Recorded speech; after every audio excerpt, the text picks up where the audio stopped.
Est-ce que le Timer Sculptor est le moulin parfait pour l'espresso? 700 € pour un moulin à café, alors ça peut sembler beaucoup si vous commencez, mais si vous cherchez la précision pour vos espressos, ce moulin pourrait bien justifier cet investissement ou pas. On va le voir ça. Salut à tous les passionnés de café, bienvenue sur Café Lista, je m'appelle Colin, la chaîne pour tout apprendre sur l'espresso à la maison. Vous le savez ici, c'est des tests 100% indépendants, je ne suis pas un représentant d'e-commerce. J'ai acheté ce moulin durant la campagne Kickstarter, donc ça fait déjà un peu plus d'1 an que je l'ai reçu. Donc pas de partenariat, pas de sponsoring, ici c'est mon avis que j'essaye de rendre le plus objectif possible pour vous dire la vérité sur cette machine, si elle fait bien son travail ou pas. Aujourd'hui, on décortique ensemble ce moulin qui a fait beaucoup parler de lui dans la communauté café.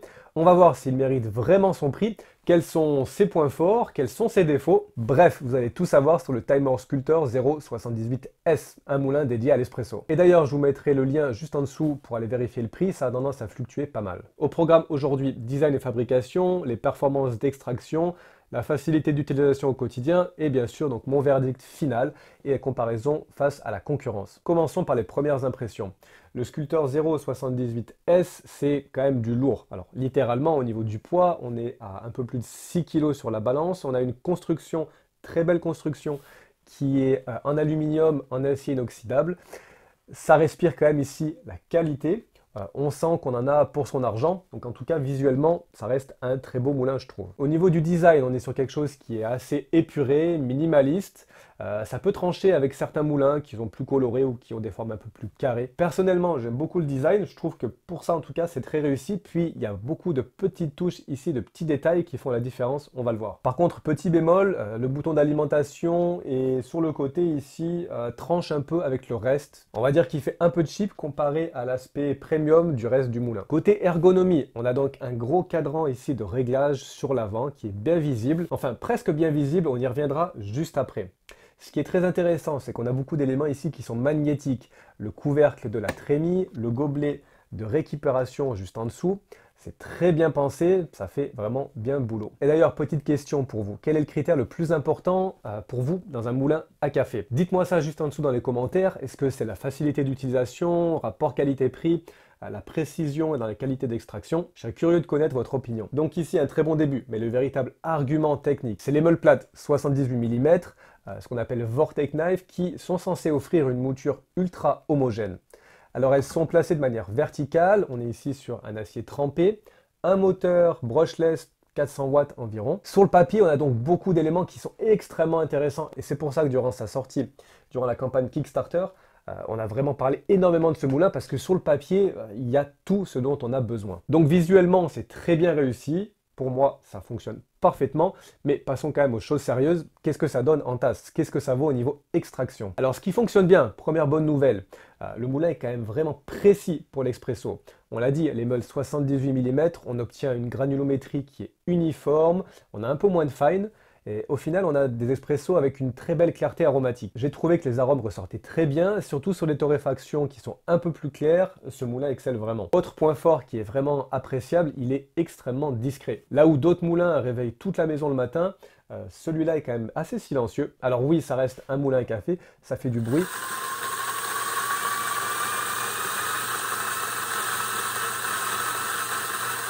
Mais comparé à beaucoup d'autres moulins dans la même gamme, il ne fait pas trop de bruit. Il est aussi assez rapide, on moud 18 grammes de café en environ 10 secondes à peu près, donc c'est rapide. Au niveau de la vitesse justement de rotation, alors on va pouvoir ajuster ici avec le petit bouton derrière, passer entre 800 et 1400 tours minute, donc RPM variable. En théorie, ça permet d'affiner la distribution de la mouture de café. En pratique, je trouve que c'est quand même un peu plus subtil. J'avoue que la différence en tasse, c'est pas toujours flagrante, mais ça peut quand même aider à gérer un petit peu le popcorning ici. Alors on va en reparler juste après. Dans les fonctions excellentes, on a le système ici de rotation qui permet d'évacuer le reste de mouture qui est très très efficace. Ça veut dire quoi? Ça veut dire qu'on a une rétention ici qui est quasiment nulle. Parfait donc pour un moulin monodose et pour pouvoir passer d'un café à un autre très facilement. Là on a vu beaucoup de bons points, mais attention, durant les premières semaines d'utilisation, moi j'ai rencontré pas mal de problèmes de channeling. Vous savez, ces fameux chemins préférentiels où l'eau passe en fait trop vite à travers la galette de café.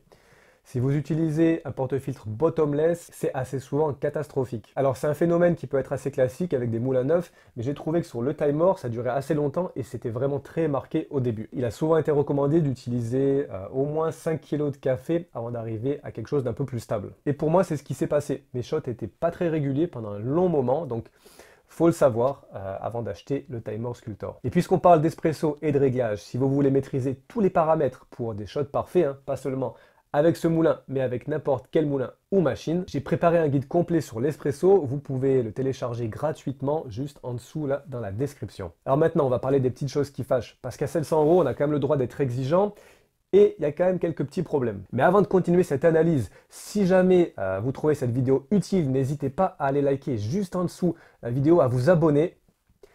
Ça va m'aider énormément pour continuer à vous proposer ces tests. Alors, premier problème au niveau du réglage de l'espresso. J'ai trouvé que le Timor était vraiment très sensible, c'est-à-dire que des micro-ajustements peuvent vraiment transformer un shot en 25 secondes en 45 secondes. Alors oui, c'est précis, mais ça va demander une certaine patience pour trouver le bon réglage et pour ensuite ajuster ça correctement.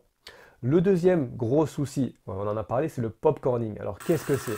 C'est les grains qui sautent ici dans la trémie. Vous le savez, l'espresso en général, c'est quand même assez salissant, mais là, ça en met vraiment partout, ça balance les grains assez souvent. En fait, ce qui se passe, c'est que la trémie ici n'est pas suffisamment haute. Conclusion, quand on met les grains, ils vont avoir tendance à sauter en dehors de la trémie un peu partout. Alors, c'est pénible parce que ça en met partout dans notre cuisine et aussi parce qu'on va perdre après en grammage. Il existe des solutions imprimantes 3D pour pouvoir augmenter la taille de la trémie, c'est un peu embêtant de devoir racheter un truc après. Autre possibilité, on peut alimenter grain par grain, baisser un peu la vitesse, mais dans ce cas-là, on perd aussi quand même en praticité. Ensuite, la mouture a aussi tendance à sortir quand même assez souvent agglomérée. Donc ici, passage obligé en WDT pour casser ces grumeaux. Bon, dans tous les cas, c'est en général une étape recommandée dans le processus pour faire un bon espresso à la maison, mais il faut le savoir. Et enfin, il y a encore une petite chose qui m'embête un peu.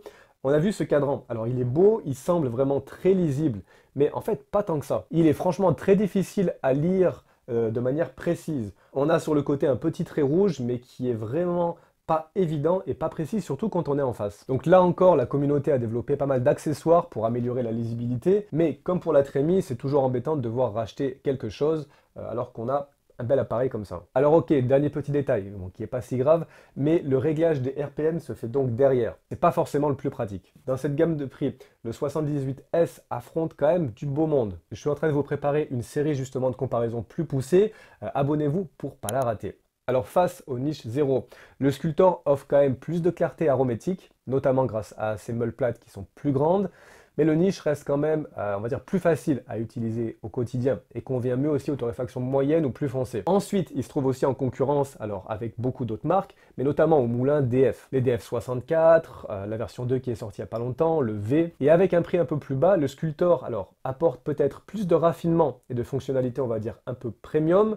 Mais est-ce que ça justifie un prix qui est des fois quasiment double? Pas forcément. Alors verdict final sur le Timor Sculptor 078S. Ça reste un très bon moulin qui est technique, capable de relever le meilleur des cafés de spécialité, particulièrement les torréfactions claires. Sa discrétion sonore, elle est exemplaire. On a une construction qui est belle, qui est solide, avec des performances d'extraction expresso qui sont quand même au rendez-vous. Mais, et c'est un gros mais, il va demander du temps, il va demander un peu de patience, il va demander d'accepter aussi quelques compromis dans la praticité. C'est pas forcément le moulin le plus ergonomique que j'ai pu tester. Dans ce cas-là, pour qui je le recommanderais? Pour les amateurs qui boivent donc principalement évidemment de l'espresso, mais qui sont tournés torréfaction plutôt claire, café de spécialité pour faire ressortir toutes ces notes aromatiques. Pour ceux qui sont aussi prêts à investir un peu de temps dans l'affinement des réglages, si vous cherchez quelque chose qui soit plus rapide d'utilisation, sur des torréfactions un peu plus foncées, passez votre chemin. Et voilà pour le test du Timor. Alors n'hésitez pas à me dire ce que vous pensez de ce moulin dans les commentaires, si vous avez des questions. Et puis dites-moi aussi quel moulin envisagez-vous d'acheter par exemple. Et si vous avez aimé cette vidéo, je vous recommande de regarder celle qui va apparaître ici. Je pense que ça devrait vous plaire.